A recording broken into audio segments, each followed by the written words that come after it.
আরে ছোট ভাই নয়ন যে, বাহ, তুই তো ভালো উন্নতি করে ফেলেছিস। আরে সর্বনাশ। যাই হোক, একটা ব্যঞ্জন দে তো তাড়াতাড়ি, ব্যঞ্জন দে ব্যঞ্জন। আরে ইমন ভাই যে, কবে আসলেন, কখন আসলেন? বহুদিন পর আপনার সাথে দেখা ভাই। আর বলিস না রে, মানে আমি ফ্লাইটে টিকিট কাটবো, টিকিট পেলাম না। এই পরে কোন রকম একটু ম্যানেজ করে কষ্ট করে মনে কর এসি বাসে করে চলে আসলাম। এই প্রচুর জ্যাম রাস্তায়, বুঝলি, গরমে একদম শরীরটা শেষ। তোর এখানে তো আবার এসি নেই, খুব গরম। সিগারেটটা তাড়াতাড়ি দে তো, আমি যাই দে। না, আর তো পারা গেল না। শালা মুদিখানাতে সে এসি খুঁজিচ্ছে, শালা গল্প একটু বেশি দিয়ে ফেলাচ্ছে। শালা মনে হয় গার্মেন্টসেই চাকরি করে।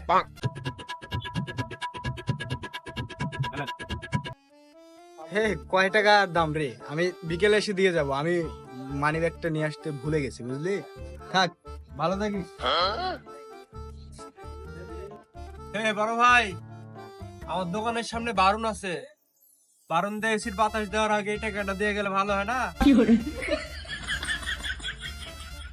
ওরা বড় হলি না রে, 20টা টাকার জন্য আমার সাথে এমন করলি। এই নে, তোদের কাজ কাম হয় না, বুঝলি, তোরা সম্মান বুঝিস না বড় ভাই। থাক, ভালো থাকিস।